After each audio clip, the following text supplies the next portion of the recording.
They came like thieves in the night. One minute my world was golden and glowing. I could hear my ancestors' songs, and the next, I was in black and white. I was devoid of colors. The stillness with no music on my tongue. This is what whiteness does to us. It removes our roots, our braids, and our music. All that is left is the steady drumming of your heart calling out to others with the same beat. What happens, though, when you stop hearing your eternal drum beat? Without the steady drum of our interconnectedness, we could become adrift. In waters that we once flowed with, we stay stagnant. No longer calm, we're in a storm. Do you despair and drown and let it happen?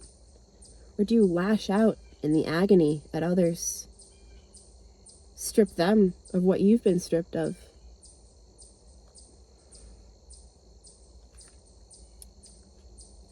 Or do you grab on to the guiding hand reaching out to you?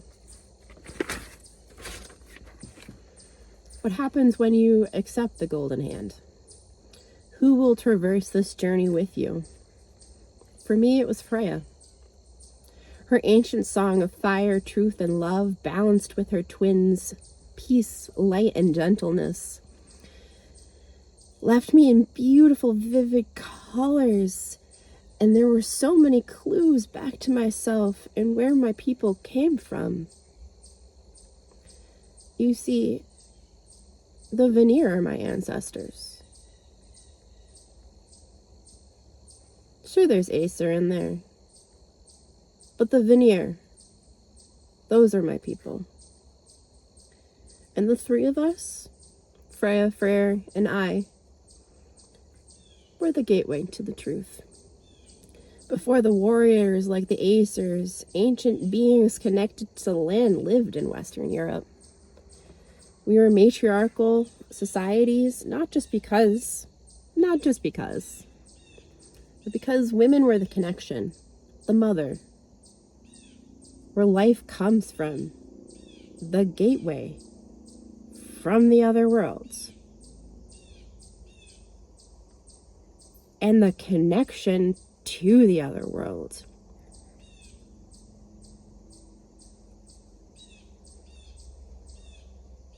Feminism is the source of all and is the creator of the masculine. Like I said, not to make one better or the other or more than the other. There was no hierarchy. There was just community, abundance.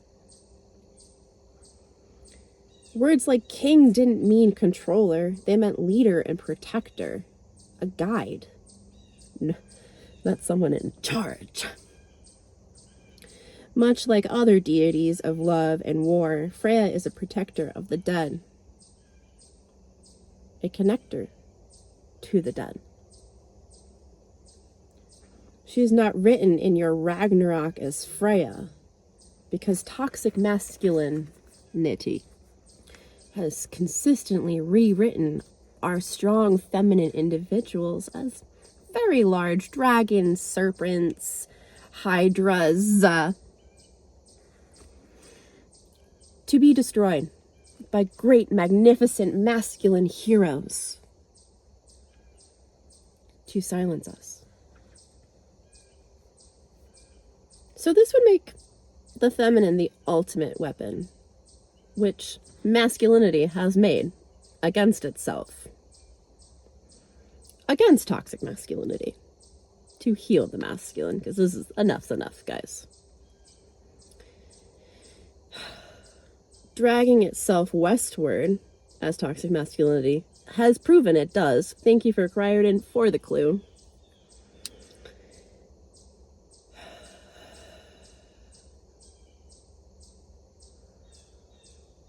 The victors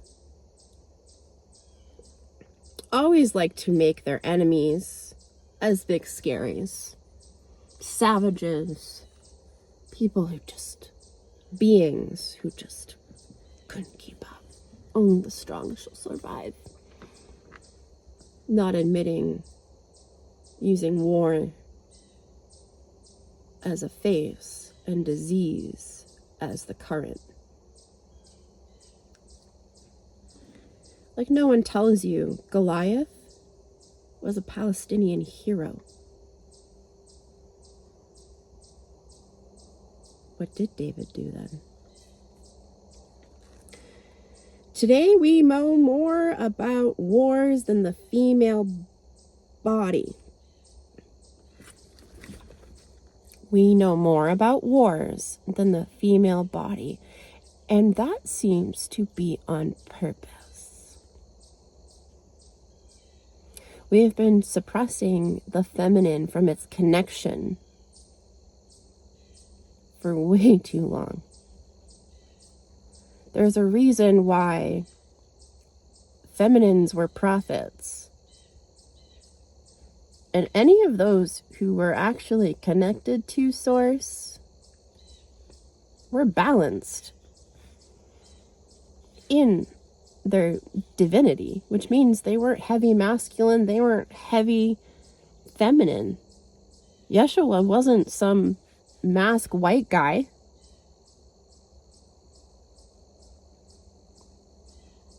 And Mary wasn't docile either. She was a force. Maybe even more of a force than Yeshua. But she's been erased. Her true self.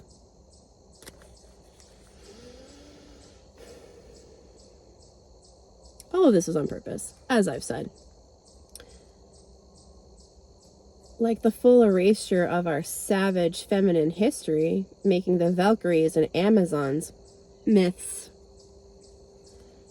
Pretending only men can speak to God when women were the gateway, like I've said. Hello, Satyr.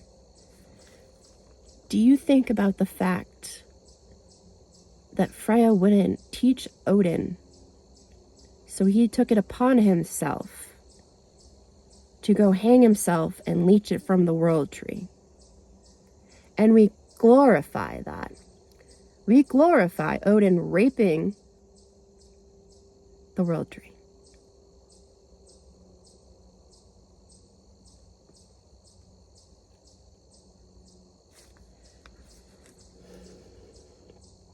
If we don't know we are the bridges, then how are we to connect to all we once touched? I think the first thing is admitting we are not the beings we've been told we are. We are the dragons they tried to kill and suppress. We are the white dragons. We are the bridges. There's a reason why Uther Pendragon isn't actually a hero in the stories. I love that a lot of spiritual practices are gatekept to a point. I love that we know about certain deities. Just an example, Papa Legba. I love that we know about them, but I have so much pride for my siblings for keeping their teachings sacred. That's important, because once it's no longer sacred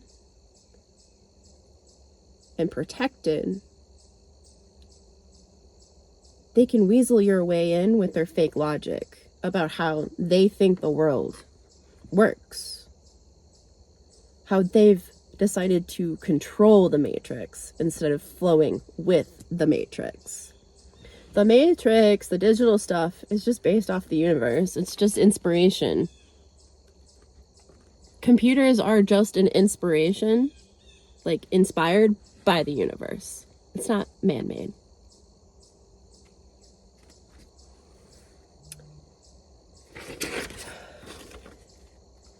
If it's gate kept, they can't take it. It also means that there are other something. I guess I stopped writing. Go back to your roots.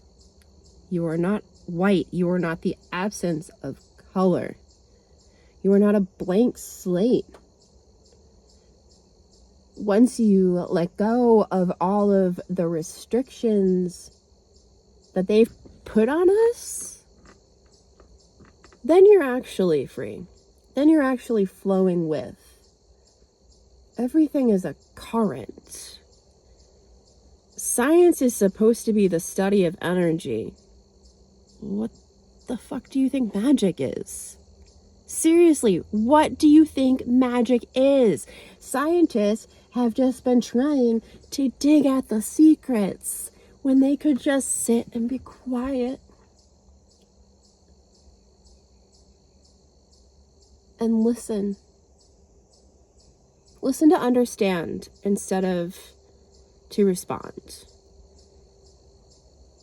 Because the earth is letting us know, and slowly everything's coming to fruition. We are finally going to find out with what Kathleen Martinez found out in Cleopatra's temple, where we believe that she was actually buried, not where the Romans thought she was buried, where she wished to be buried. And we're going to learn all of her beautiful secrets, which she's kept hidden. And how exciting that they can't control that anymore. Look at Göbekli Tepe.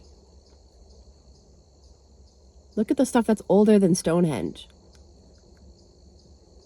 Our ancient peoples knew stuff. So let's be like Marina and bring ancient dreams to a modern land.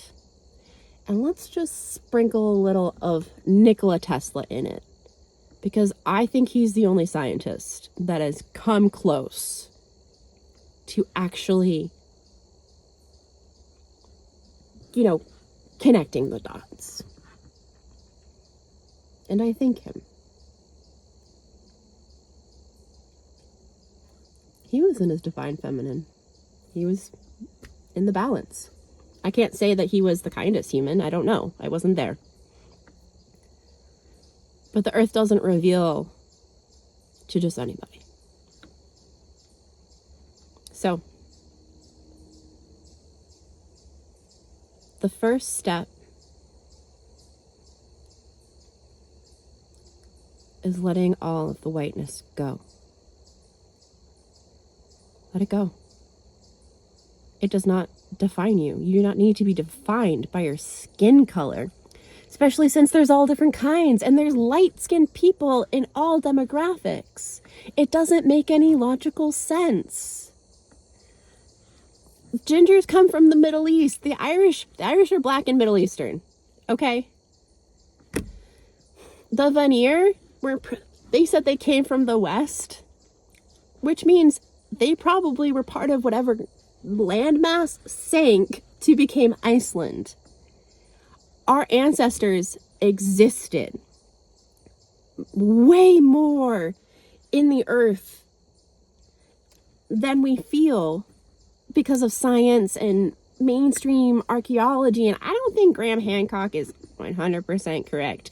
I do believe him and his little cronies are in the right direction. The only problem is there is not enough feminine POV. We need logical feminine POV because women are the logic. Men are the emotion. But tried to flip it.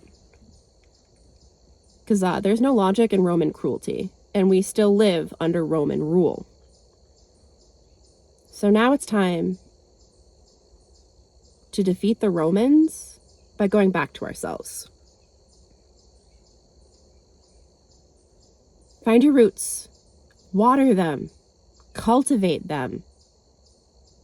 They are going to grow into this beautiful garden of flowers and color, and the waters will be clean, and all of the essence inside of you will be restored. You will see the world in the golden way it is meant to be seen.